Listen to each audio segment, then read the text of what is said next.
Tan Sri Abdul Wahid Omar is synonymous with corporate restructuring in Malaysia.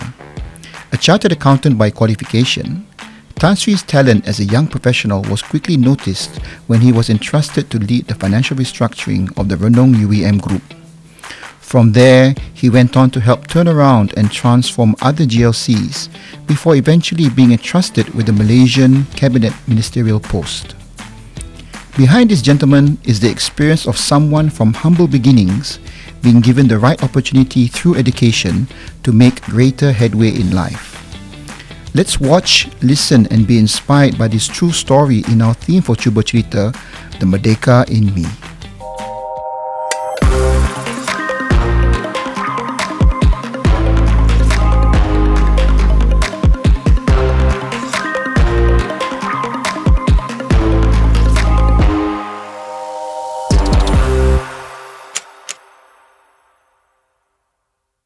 Assalamualaikum warahmatullahi wabarakatuh. Salam sejahtera everyone. Thank you for joining us on this latest episode of Cuba Cerita. We are actually approaching the end of season 2, but we are so blessed we still are able to host such distinguished guests as our guest today.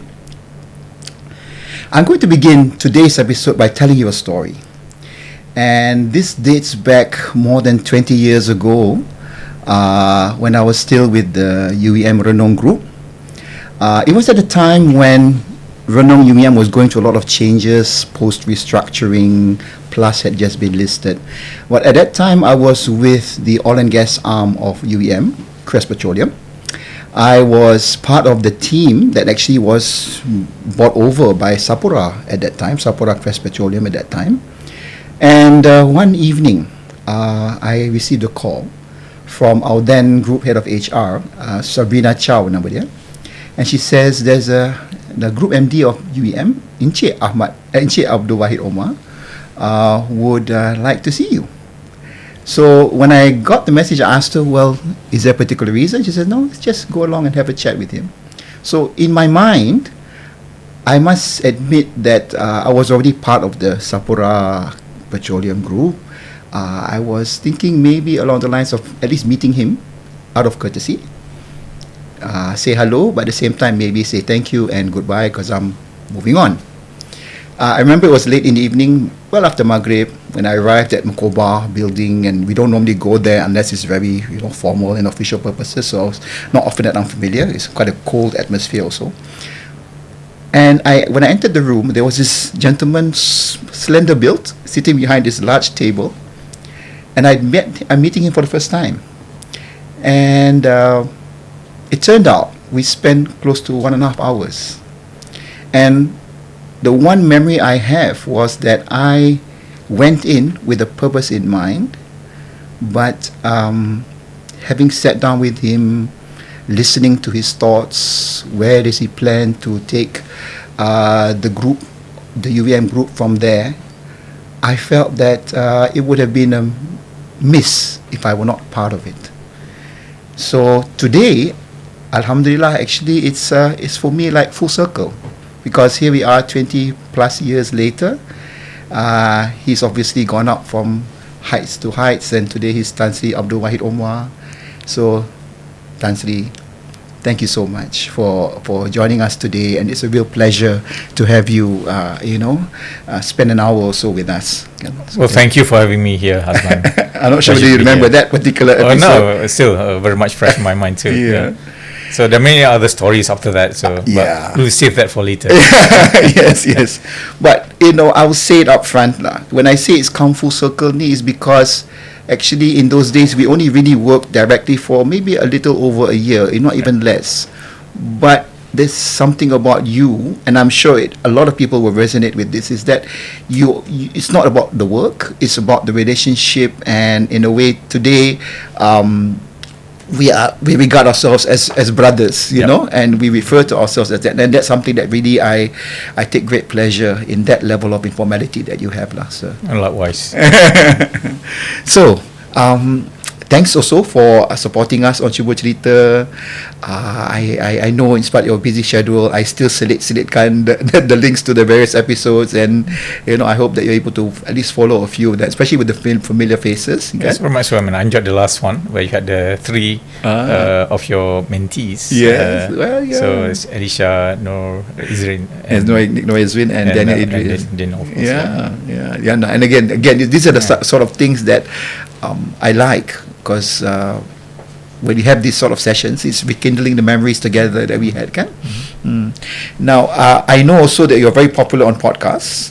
So there's a lot that's known about you, publicly, and I appreciate that. A lot of it also touches on your personal upbringing and memories that help shape you as this, as the leader that you are today.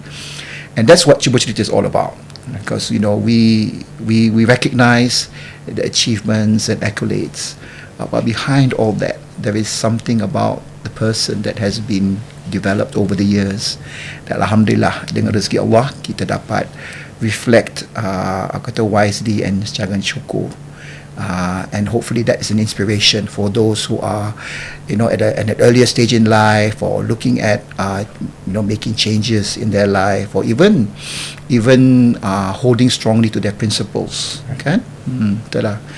So just to begin again, to reflect, if I may, you asal daripada Johor Bahru, large family, 11 siblings. You are number 6. Number 9. Number 9. Oh yeah, so number 9. And alhamdulillah, your parents ada lagi sampai sekarang, kan? It's in a way respectfully known that you originated from rather humble beginnings, and not wanting to labor on that, kan? But I think it's important also for everyone to reflect that we all come from different walks of life, kan? And insyaAllah kita boleh create our hala tuju in life. And you obviously refer to working hard as well as working smart, kan? But maybe it's just to start with, are there really just one or two memories that in this occasion you can maybe reflect on, that really meant something to you growing up, and eventually, Tan Sri, in your later years, you would reflect on it as maybe part of the ingredients for you to progress in life, lah. Right. Well, thank you, Azman. Well, growing up in JB back from 1964, and being the 9th child of a family of 11 siblings, life was actually tough at that point in time. But alhamdulillah, with the grace of Allah and with the support from my extended families, my uncles and aunties who helped us through the education as well.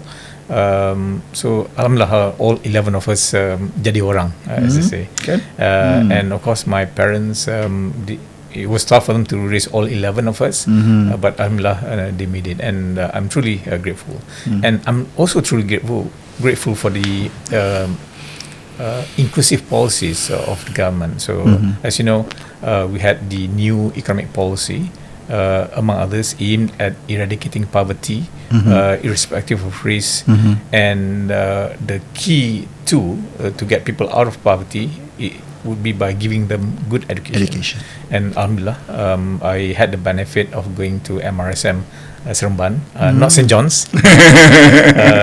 And so with that, given good education, they were dedicated teachers, very conducive environment to study, and then later given a scholarship to do A-levels in the UK, and then accountancy. So alhamdulillah. So a lot of people actually ask me, why accountancy? Okay. Being poor, money was something you did not have enough of. And when I asked my seniors then, which profession would make most money? Then they told me accountants make a lot of money. So, but because I was good in numbers in maths, and I said, okay, why not pursue accountancy? And alhamdulillah, never looked back since then. But along the years, obviously, the parents shape you a lot in terms of the values that you have.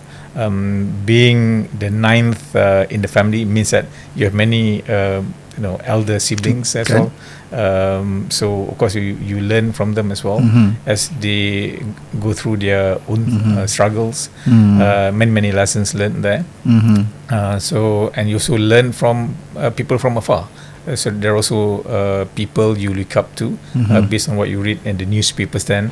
Of course, we didn't have social media and internet then. But again, these are the many things that you learn along the way. And growing up in JB also means that you go through not only the formal national school education, but you also have the religious school as well, sekolah agama. So I think that give you that extra I suppose knowledge and training to be a good person, insyaAllah. And I'm sure sekolah agama pun cemerlang lah, Tan Sri. Well, I only got up to Darjah 3, I think. So because I went to MRSM. Yes, that's right. But alhamdulillah, we did learn a lot. So you are I understand, the second batch MRSM Seremban, yeah? No, it's a sixth batch. Oh, sixth batch. Yeah, getting my numbers wrong. Second generation, yeah. Second generation. Yeah, okay.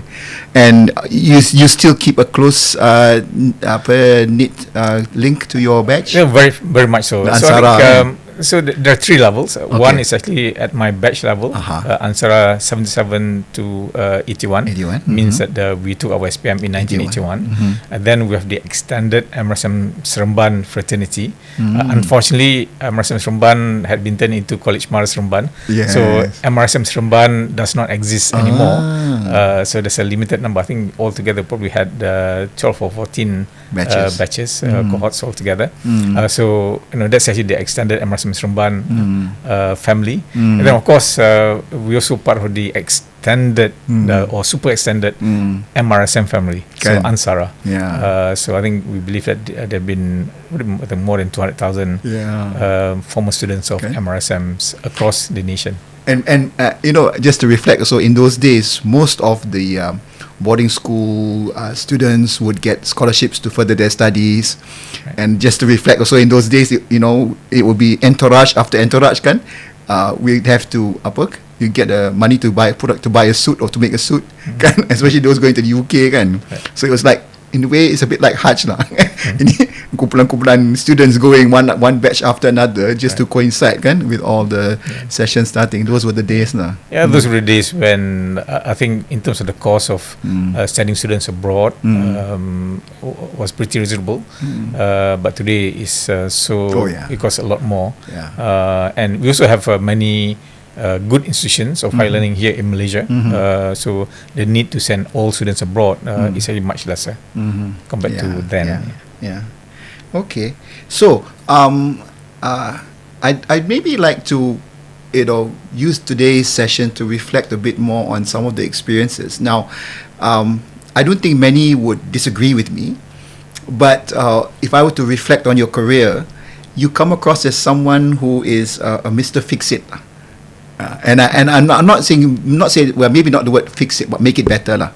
Not because things were broken all the time, but you always were in a chance or given the responsibility to make things better by turning around, transforming, and maybe a bit in reflection. Sometimes you had gone through that process of transforming and rebuilding, but not really enjoying the fruits of that labor in the latter years. I don't know. That's a reflection that I possibly have of you, Tan Sri. But maybe, and I'd like to maybe just break it up into different episodes lah, kan? Maybe beginning where, of course, you had quite an illustrious career in merchant banking. Even before you assumed the role of being the MD, CEO of UEM Renong in those days, kan?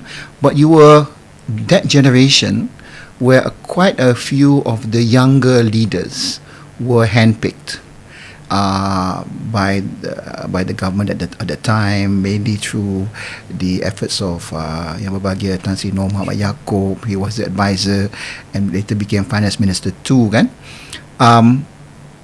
But at that age, what was the first thing that crossed your mind when, wow, you're being given the task of managing or leading an entire group of companies like UEM Renong, and I believe there were so many public listed companies also within the stable of 11. Renong UEM ke 11 kan.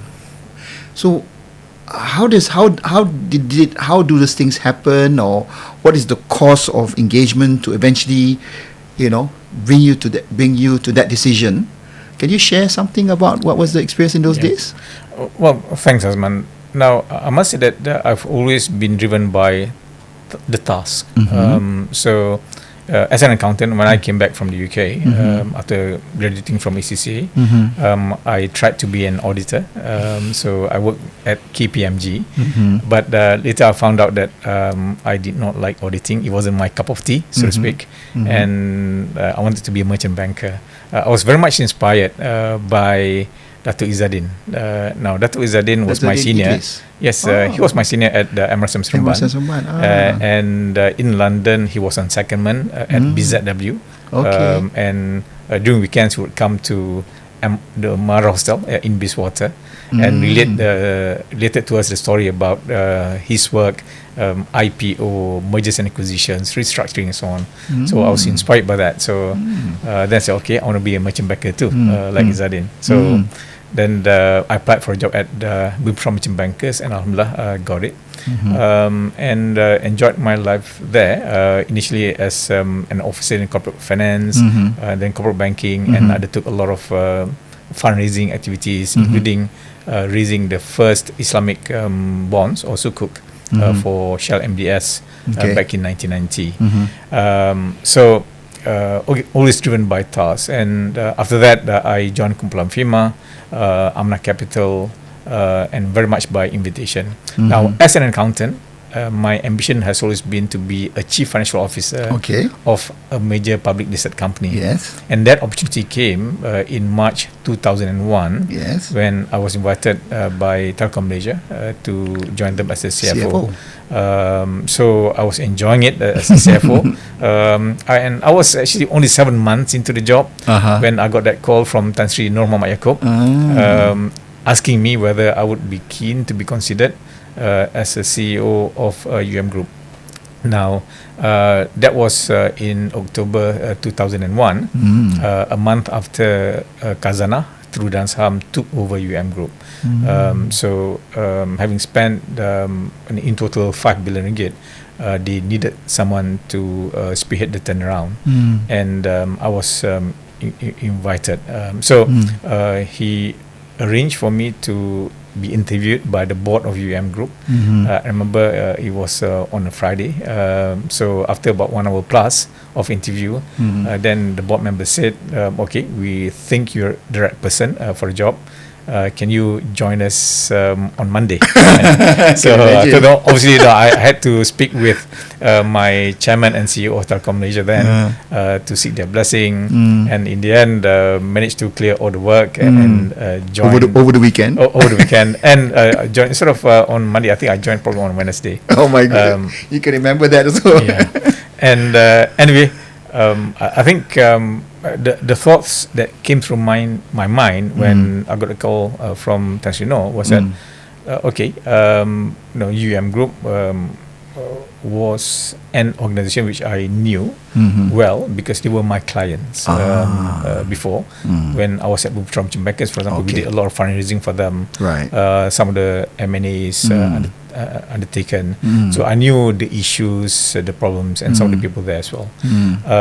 So that gave me the comfort that knowing the issue, the problems, you can actually help to find solution. And that brings me to the next issue in terms of the competency. So given my background, M&A, corporate restructuring, that's actually my forte. So I felt that I had enough knowledge to be able to try to solve the problem and speed the turnaround. And the third is the element where I was still young. I was only 37 years old. And to me, let's give it a go.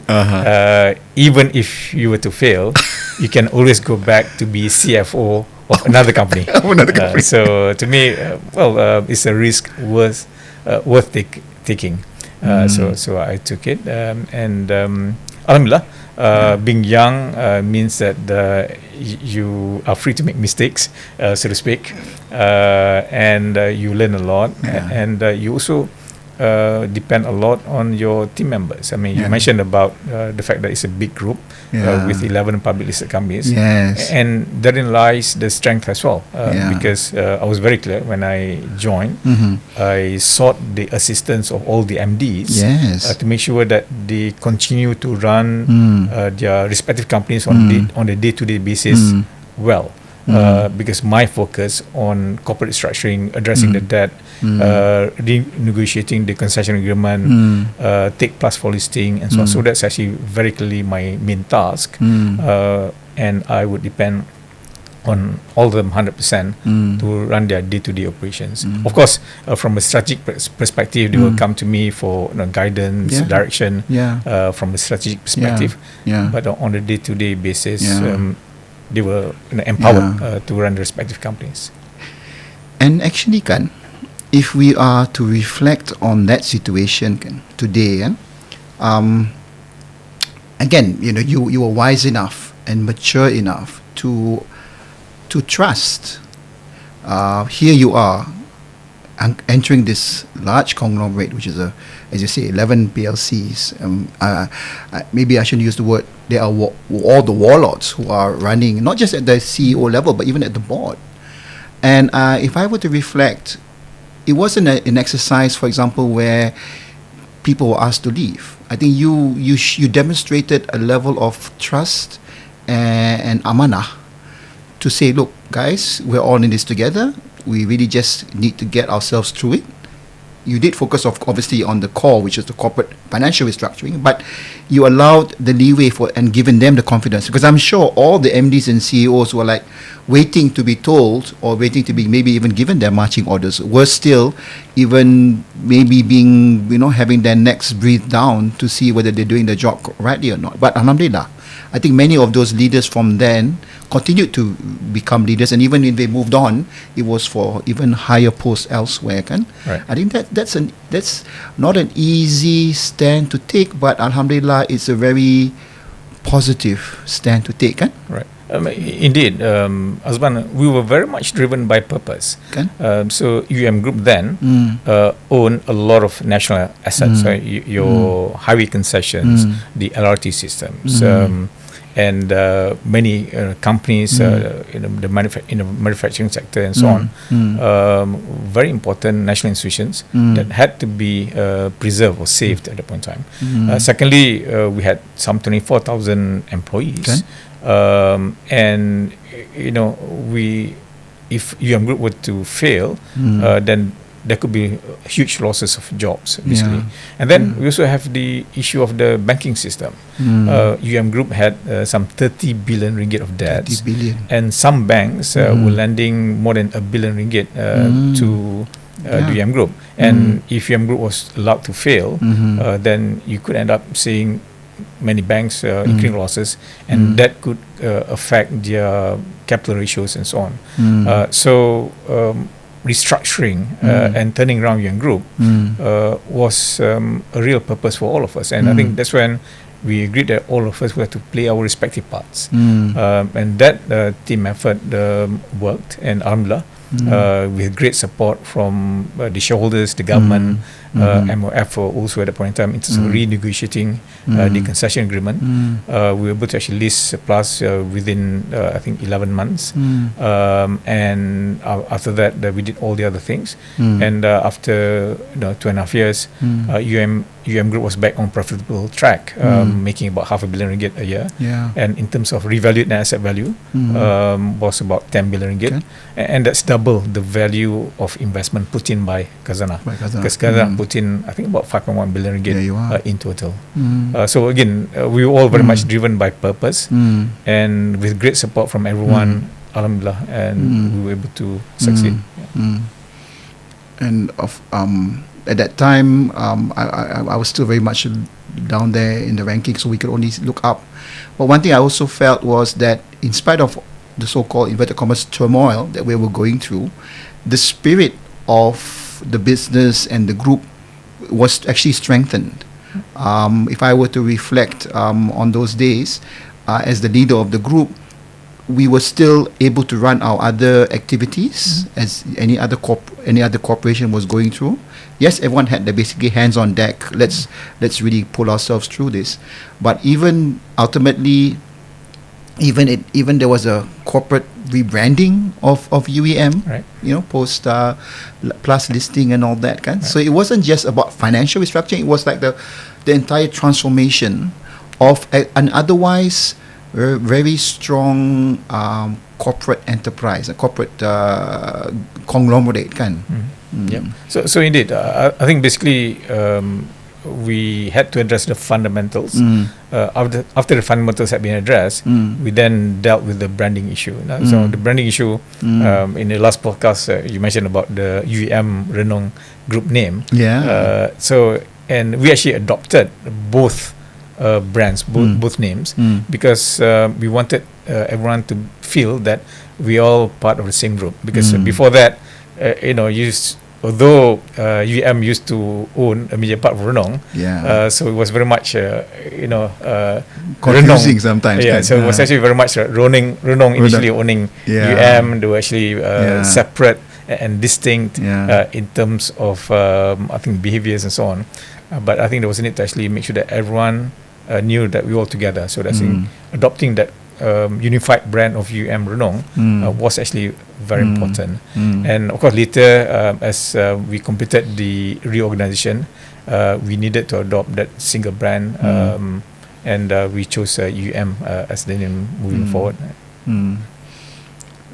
If you were to reflect on your career now in general, I'm sure there is a certain degree of excitement when you are able to see these transformation initiatives, nampak hasil dia kan, and alhamdulillah you get to help companies come out of that, and then maybe the post transformation period would be a period where you maybe not the same heights but still try to drive things, and yet you got pulled out again.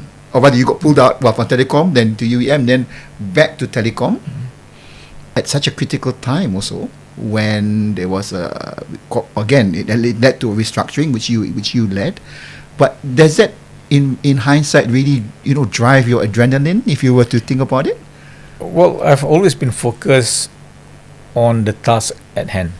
So I think my job at the point in time was just to run UEM Group. So having done the turnaround, it was then about growing.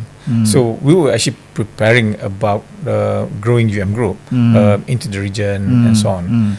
Then I was asked to actually go back to Telkom Malaysia as part of the larger transformation of government-linked companies. Now, obviously, one of our responsibilities as a leader would be to make sure that we prepare for succession. So alhamdulillah, so we had many people within the UEM group that were able to succeed me, but having gone through the selection process, obviously the board picked Dato' Omar Pardas to lead the growth. So that's actually the handing of the baton to Dato' Omar Pardas. And when I went to Telkom Malaysia, it was again part of that larger transformation of GLCs. And the mandate was to transform Telkom Malaysia to be a regional telco with particular emphasis on mobile communications. So Telkom Malaysia was not in trouble it wasn't. compared to UEM Group. Yes. But it was actually about the need for growth, growing the business domestically and into the region. And that was actually the task, the purpose, and that's how we executed it as well. And again, it's a point of reflection outside looking in. Alhamdulillah, you always had the opportunity to build a strong leadership team. From UEM, then to Telecom, eventually you handed over the reins to Tan Sri kan? Right. And then you joined Maybank.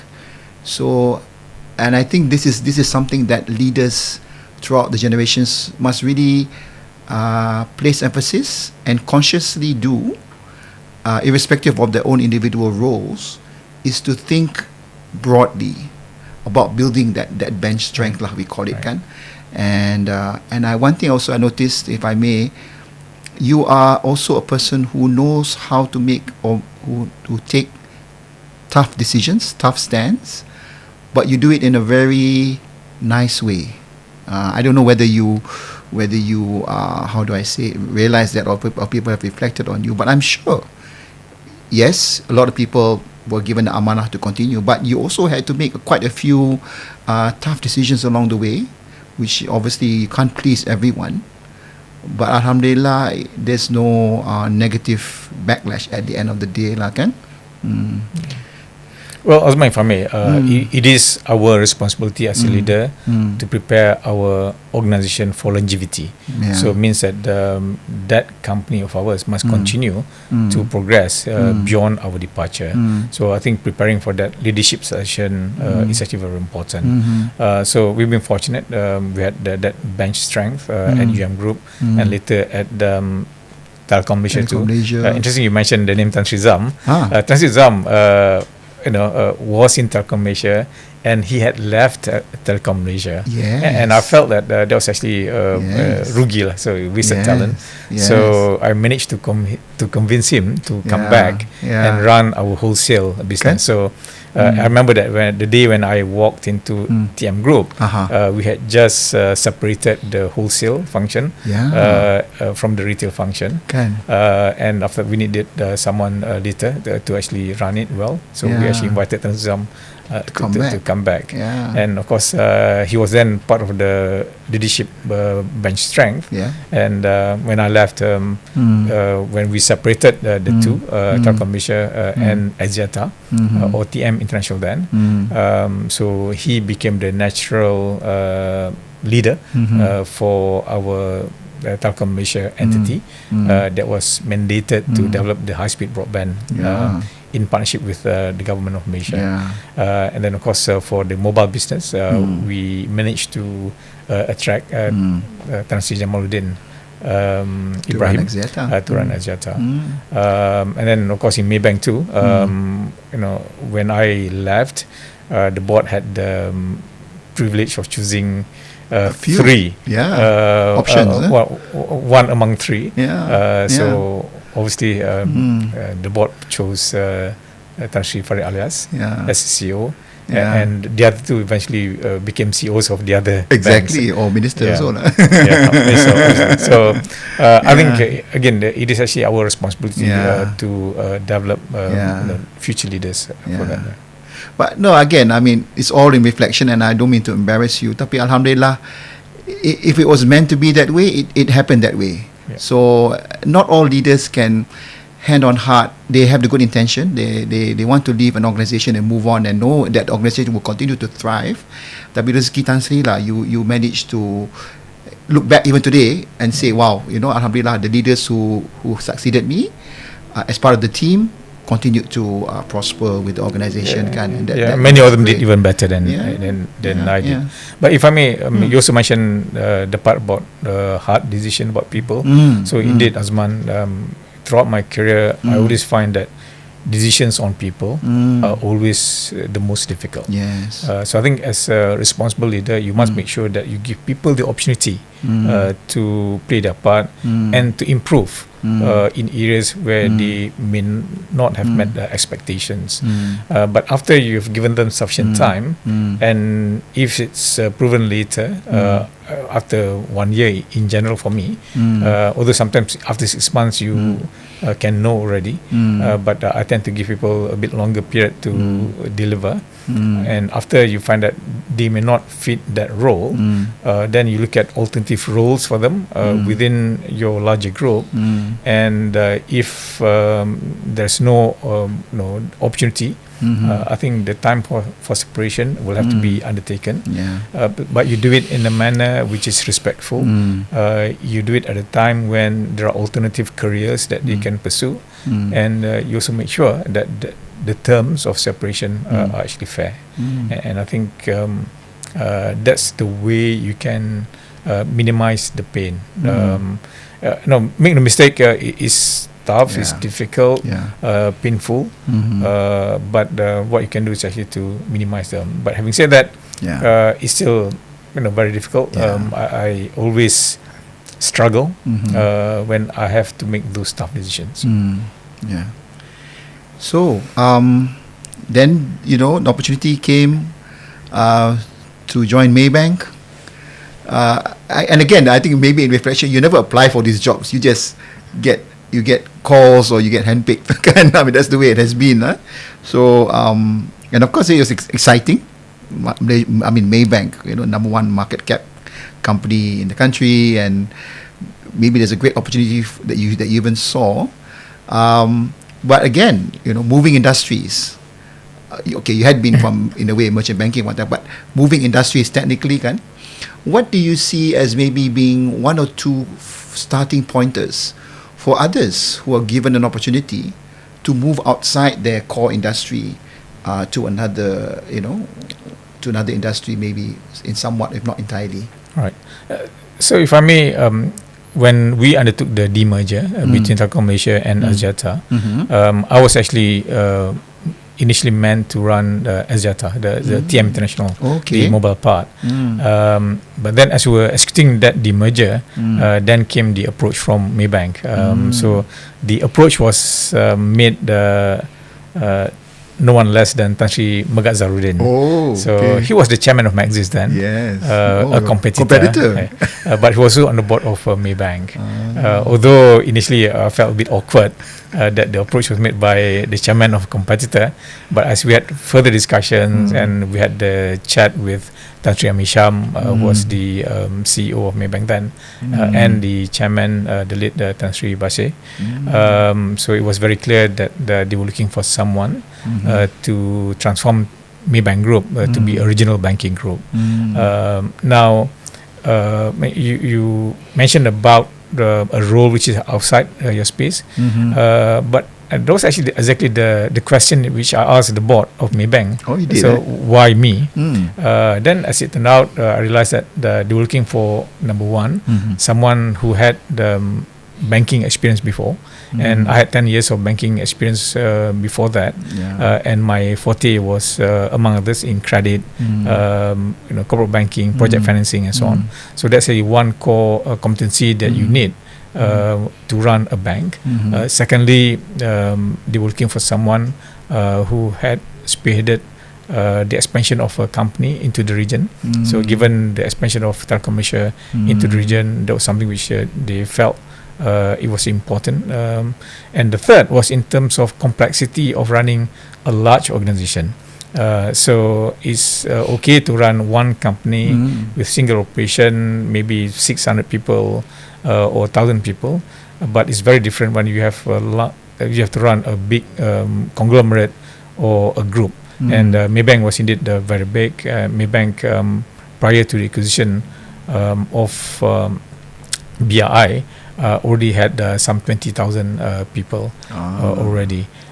So just like Telkom Malaysia had 30,000 and UM Group had 24,000. So I think the experience of running a large organization is actually very important. So although I had not run a big banking group before, but given some elements of familiarity or commonality with the earlier organizations, and plus the core competence in credit, for example, that gave me the courage and the comfort to make the leap. So my encouragement to our future leaders would be to make sure that you have that certain core competency that's needed to do the job well. Not in everything, but at least one part of it. So for example, although I've been in banking before, so Maybank is a very big group. So it's got investment banking, it's got the retail financial services. So I had no experience in retail financial services, or very minimal. Plus in global markets, for example, if you talk about treasury, so that's a very big part of any banking group. That part makes a lot of money too, and therefore, I did not have that, but that's something that you will have to learn along the way. And of course, you have team members who are experts in the respective areas to run for you and to work with you. But over time, with one part of the core business that you have core competency on, you will add on to that the new areas. And learning, continuous learning is very important. Learning on the job, of course, is so very important. And empowering people will get you much further than if you try to control everything to yourself. I noticed that you're very, how do I say, structured in your leadership approach, especially when it involves transformation. So even with Maybank, number one, it was already, as you say, it was already doing well, but it's more of what can we do next in our next phase of growth. So if I can recall correctly, there was this program called Leap 30. Yes. Leap 30, which involved even the rebranding of Maybank to become a much more fearsome tiger. But that's very much you, okay? You like to. I mean, it's good. I mean, it's very good. But I think that's something that also leaders today shouldn't be shy of doing, kan? Right. So again, as an accountant, typically we are very structured, methodological in a way. It's always past, present, future. Very sequential, I would say. And that means that sometimes I'm not that creative compared to many people in tech, people who does programming and so on. But that's okay. But to me, it helps me in thinking, in the planning, and in progressing, I would say. And, so again, monitoring it, kan? Past, present, future. And I also like to work in threes. So I think we all have limited capacity in terms of brain memory. So always say three things. 1, 2, 3, 1, 2, 3. So that will help me always in articulating my thoughts and in communicating. So back to Maybank. You mentioned Leap 30. Yes. So that was actually very much driven by the third challenge that we had at Maybank. So the first challenge at Maybank was to deal with the acquisitions. So Maybank had just embarked on 3 major acquisitions at that point in time, and there were some challenges, controversies surrounding the valuation that we had to see through. The second challenge was making sure that Maybank would be ring-fenced from the global financial crisis. You remember that by September 2008, Lehman Brothers collapsed, ABN AMRO collapsed, and even Citigroup almost collapsed, but they were rescued by the Federal Reserve. And the third challenge for Maybank then was in terms of the underlying performance. Now, Maybank had been number one bank for more than 10 years, and every year we will be reporting record profit, so year in, year out. But when we started to analyze our performance between 2003 and 2008, we were only growing by 5% per annum in terms of profit and in terms of assets. When our competitors, CIMB, Public Bank, and even RHB, were growing by 20% per annum. Wow. And if nothing was done, within 2 years, Maybank would have overtaken by CIMB and Public Bank, and it would be relegated to number 3. And of course, Maybankers, we are very proud people. We are very driven, and we don't want to be number 3. And we all agreed, therefore, in order to improve our performance, we need to embark on this performance improvement program that we call Leap 30. It's basically a series of 30 initiatives to improve our performance, from as simple as how do you stimulate sales, how do you optimize your cost, how do you improve customer service. So for example, our average waiting time at the branches were 20 minutes. 20 minutes means that it could be 0, it could be 40 minutes. So this is not acceptable. Average is 20. We brought it down to 5 minutes, for example.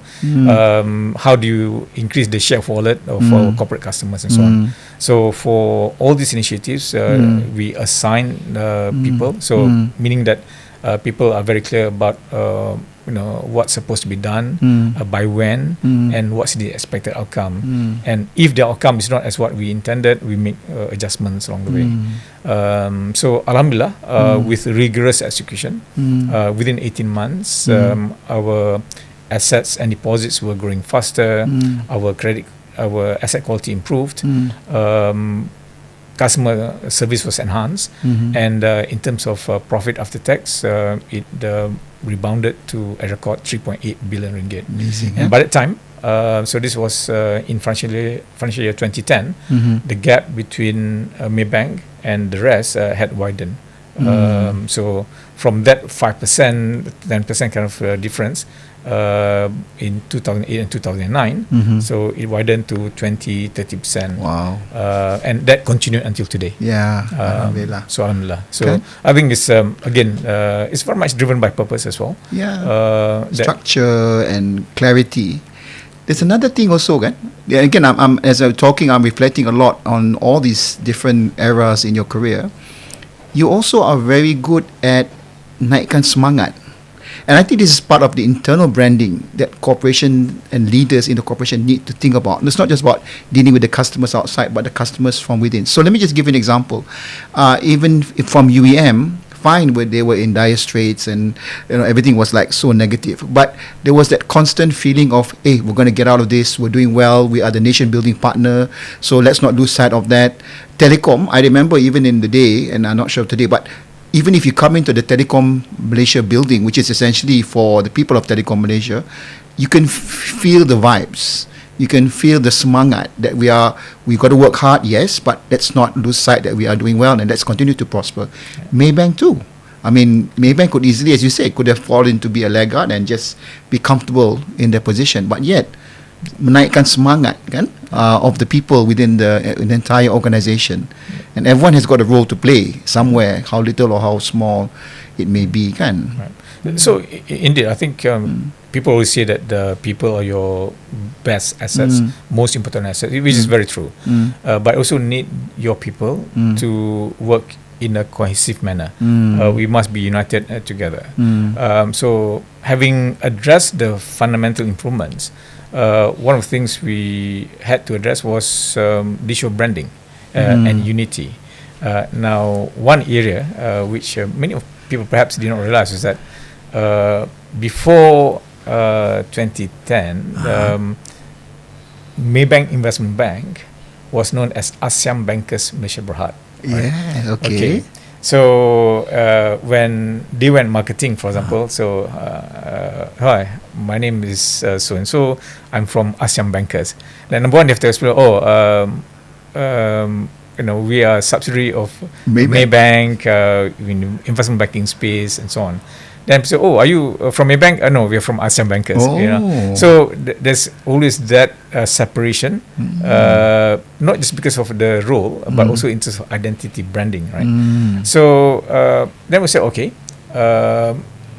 if you are part of Maybank, we need to make sure that the ASEAN Bankers was able to deliver and become the number one investment bank too, instead of being number 3. Yes. Right? So that's when we said, okay, we needed to reinforce our people with talent. So that's initially we brought in the people from Bidang Fikir, Danny and Faisal. And then later we need to step up further. After Danny left, we brought in Tengku Zafrul. So at that time we needed someone, we needed a super investment banker, someone who's able to compete with Nazir Razak. So I can't. So I'm not an investment banker. I'm your typical accountant, boring. But we needed someone like Tengku Zafrul, again to be able to compete with Nazir. Alhamdulillah. We were able to actually raise the profile, and with Tengku Zafrul coming in, we then said, okay, we should then expand our investment banking operations into the region. So when that opportunity to acquire Kim Eng Securities from Singapore came, we took that on and we acquired it, and that gave us the regional investment banking platform. And alhamdulillah, and that continued to grow until today. And in terms of branding, we said, okay, so instead of ASEAN Bankers, we changed the name to Maybank Investment Bank. Yes. So with that common branding, whenever Maybank does well, it uplifts the name and reputation of the investment bank too. Yes. And likewise, whenever we got a big deal, whenever we concluded a certain transaction, M&A and so on, and so again, the name Maybank Investment Bank will be there. And then again, it uplifted the whole Maybank brand. So I think it's about feeding one another, and eventually now it's actually run as a complete integrated unit. So everything is unified, and that way you harness the full strength of the respective divisions and become one unified entity. Okay. And that's what you see today. So not just in Malaysia, but also in the region. Yeah. So then, which brings us to the next stage, Mr. Fixit. You are appointed to the government when he appointed as a senator, Prime Minister's department, in charge of economic planning of the country. Was that like a Friday call, Monday report for duty situation juga ke? Well, not quite. Now, Maybank was my third job as a CEO, and we really worked very hard at Maybank. So, for example, in my first year, we had 24 board meetings to deal with many issues, including the controversial acquisition of BII in Indonesia. So, and then we had to go through the LEAP 30 performance improvement. We were working in my first 3 years, between 12 to 16 hours a day. In fact, half the time you can find me in the office and my management team beyond midnight. So it was tough. Then I said, okay, that's not sustainable. We need to go back to our mission of humanizing financial services. We did our reorganization, and alhamdulillah, in the fourth and fifth year, things were much better and profits were growing, bonuses were great. Yes, I can imagine. Making a lot of money, and I had wanted to retire at Maybank. Yes, so that was actually the intention. Until a call came one day from PM's office, wanting to see me, and in that short conversation, PM invited me to join the cabinet. And the idea was to bring private sector's perspective into government and to give government the courage to do the right things. Important policies, which may not be popular, but it was the right thing to do. So it needed someone, non-politician, to be able to do that. Now, as someone who had benefited from government scholarship, to me is a call for national service. And I said yes. But my agreement with my wife Kay was that it's only for one term of 3 years, and that was communicated to the Prime Minister. And the other deal was that no social media, so no Facebook, no X. In those days pun belum sangat lagi kot. No Instagram. So Facebook was there. So, yeah. And then later came Instagram. So the other was that, okay, no social media, so that we can remain as private as possible, although I was in government. Sorry, I'm actually laughing because your prelude to that was 24 board meetings, working past midnight in the private sector. So suddenly when you get a call to join the government, boleh lepak lah. No, not quite. So I was actually quite nervous. I can imagine because it's a completely new role, public life. Did you ever have to say, for example, post cabinet meetings, even in the private sector? Kadang we get called to Parliament to make presentations to MPs or Parliament. Were you ever involved in those sort of things or not? At Telkom Malaysia, there were times that I would be called to post-cap meeting. At that point in time was Lim Keng Yek, Yang Berhormat Lim Keng Yek, so Tun Lim Keng Yek. And so had exposure into post cabinet, but those are the nice stories. It's more of them briefing the agencies about what was discussed at the cabinet meeting that affected our respective industries. But nothing prepared me to get into the cabinet per se. So there was that apprehension, nervousness, plus the fact that I was actually the last to be sworn in. So at that time, so we had Idris was already a member of the cabinet, and then we had Paul Lau was the other one. So there were 3 of us, senators that were actually roped in. So I was actually the last to be sworn in because I think at that time I had committed to go for a break actually. So I said, okay, please allow me to go for this break, and then I joined eventually on the 5th of June 2013.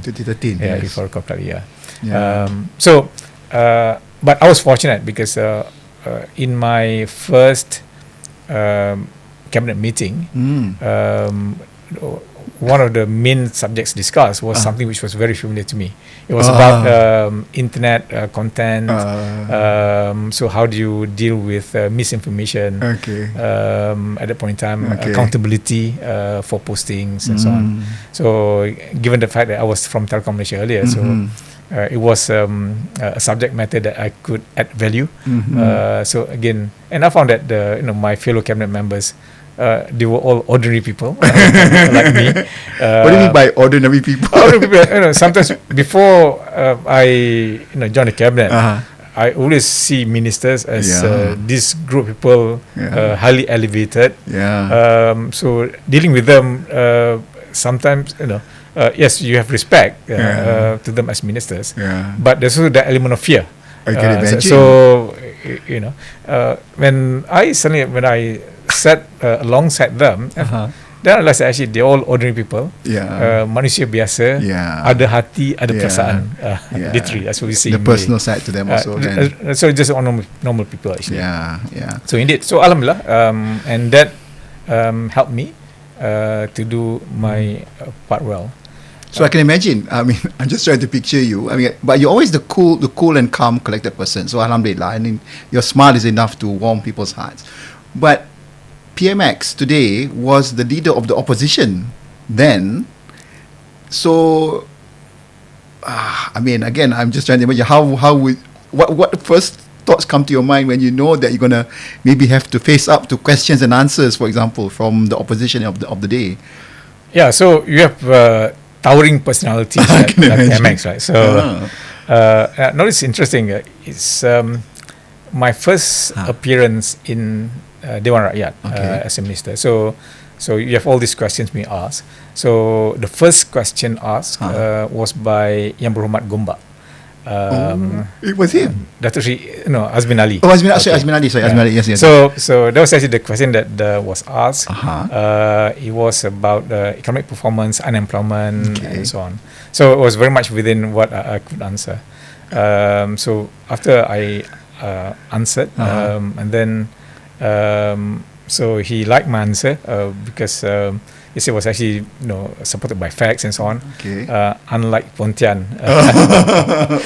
So I think he was more of giving it to Pontian rather than more of praising me.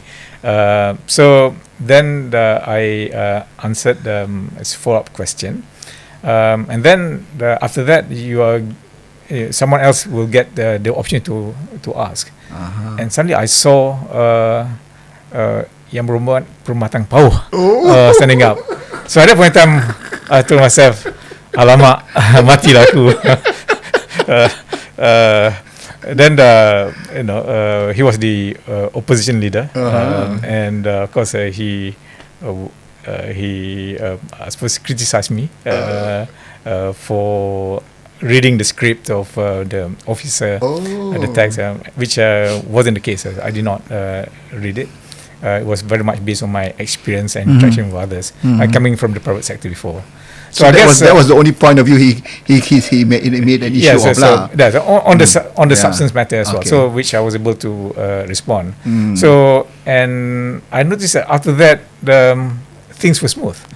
So perhaps it was typically the other side, I suppose, sizing you up and testing you.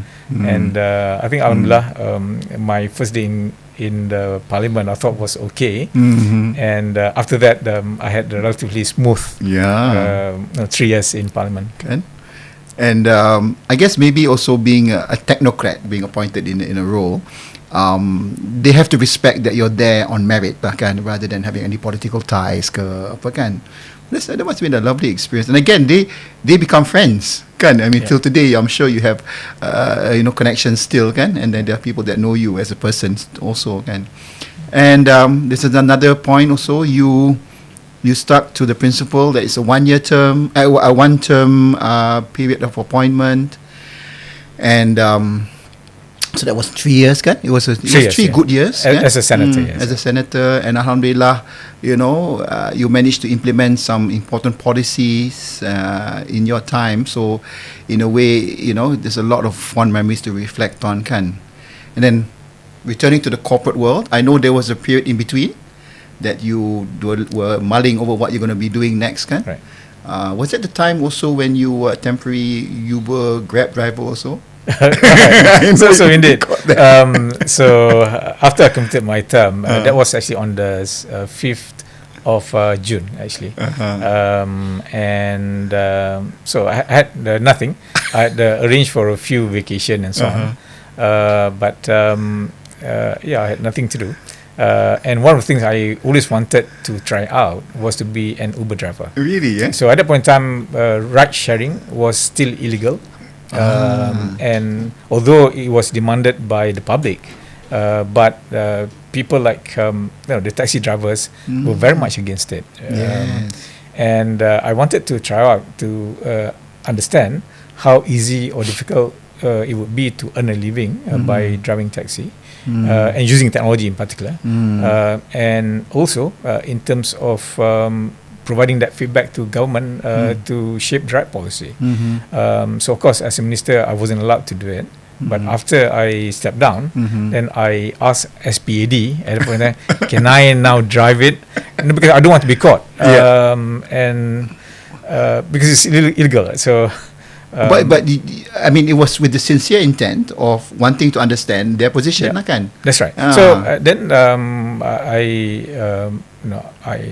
asked my SUSK at that point in time, Wan Asmadi, to find out from Uber how do I sign up. They got excited. They said they're going to arrange for press and so on. Please don't. It was meant to be a private affair. So I actually went there. So attended the 1 hour plus training. Oh, really? Before you actually sign up. So everyone was looking at you and so how to use and how to use the app, right?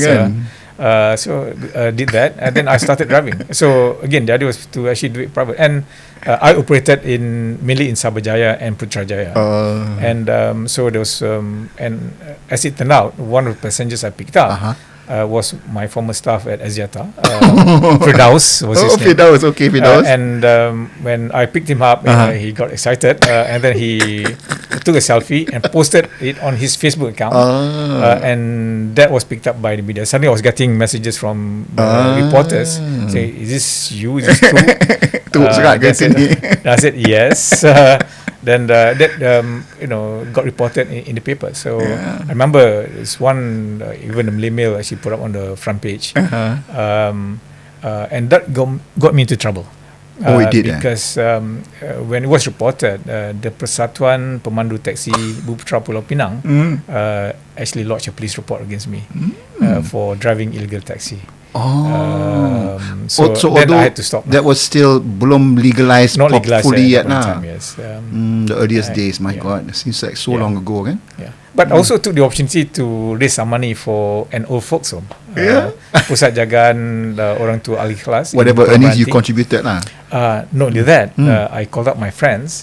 Can you top up dollar for dollar, or 5 ringgit to $1? So some of them were very generous. Said, okay, I'll give you 10 ringgit to $1, 5 ringgit to $1.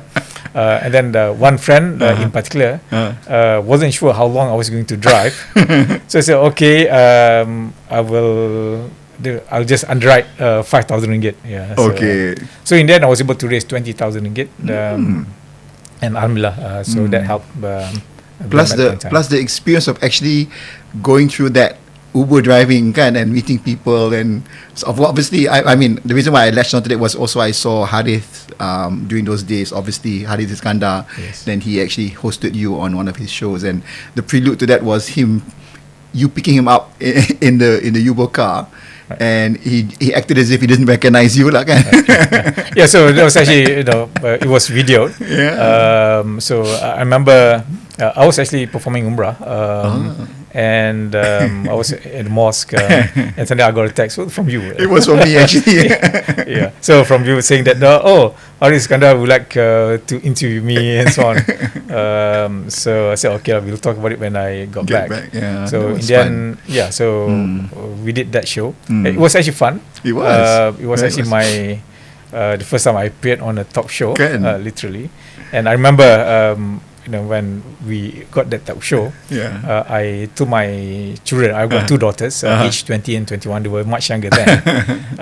Then when I asked them, jom ikut ayah pergi studio. Buat recording. Dia said, tak nak lah. So, but Yuna will be there. Okay. Yes, it was the same show. Yeah, same episode. So we put together with Yuna. So only because Yuna, then they joined me. So then as a father, where you rank on their priority list lah. Aduh, macam-macam. Oh, gosh. I mean, we have spent a good amount of time chatting away, and I'm sure that we can go on and on. Maybe it's a good point to us to maybe reflect on some other, maybe if I can ask some trivia questions. Sure, yeah. And again, not meaning to put you on the spot, but just for the audience to get to know you better other than what they've seen. I know you, first of all, as quite a foodie. Kan? You memang particular about food, and so if I were to ask you, kan, maybe apart from Murtabak Johor, I'll leave it to you. What are maybe your two most favourite Malaysian dishes? Well, nasi biryani. Nasi biryani from Johor. Johor kan? I mean, which part of Johor? Ni daripada Batu Pahat ke? It could be anywhere. Batu Pahat, Johor. Muar. Biryani gam lah ni? Biryani doesn't have to be gum, so any biryani Johor is preferred. So obviously within the context of KL today, so we have like JM Biryani as an example, many others. And of course, second one is mee rebus Johor. That one I always remember. Kalau kita ada event ke apa, you always have special orders of mee rebus Johor dihidangkan kan? There's in particular this mee rebus by Dali. Maidani. Okay, good. All right. Going back to your A-levels days in London, you lived in Luton? No, A-levels was in Kettering. In Kettering, okay. So there's somewhere Luton, I read. so Luton was for levels 1 and 2. Oh, for levels 1 and 2, okay. Yes. So, and apparently you lived across from the stadium itself. From the main entrance. So it's Kenilworth Road. So my house is Shaftesbury Avenue. And literally my door, you open my door, I see the main entrance of the stadium. Yeah. So have you ever since then been a Luton Town football yes, fan? At that point in time I was a season ticket holder. Really? So I've watched many matches there. Yeah. And those were the days when there were many hooligans. So there were certain matches where I just couldn't get out from the house. It was that bad? Was that bad? You see the police on horses. Mounted police manning the hooligans and so on. And of course the worst was the I think it was a quarter-final FA Cup match with Millwall, where there were riots. So really, to that point, right outside our house. And I think even still today, some of these stadiums are really surrounded by neighbourhood, kan? It's literally at people's doorstep, kan? Very much so. Yeah. Okay. Next question.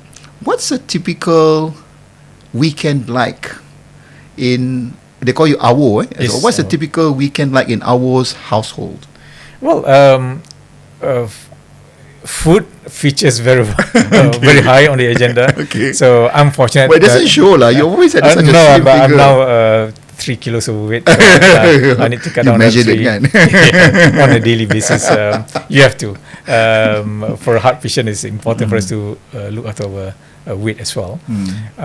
So I'm fortunate because my parents are with me in Sabajaya. So when you have your parents with you, they are the what we call sugar, gula. And when you have gula in your house, you have all the ends coming. So converge lah.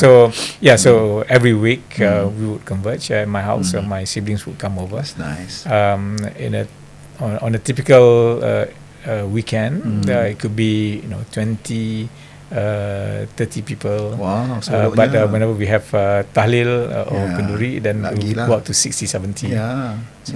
So kalau tahlil tu you can't invite others, just your own family members. Dah penuh dah rumah. And the generations is further down, kan? Yes, And I know you used to have a nice family home, kampung setting a bit in Kajang. But now you live in Cyberjaya.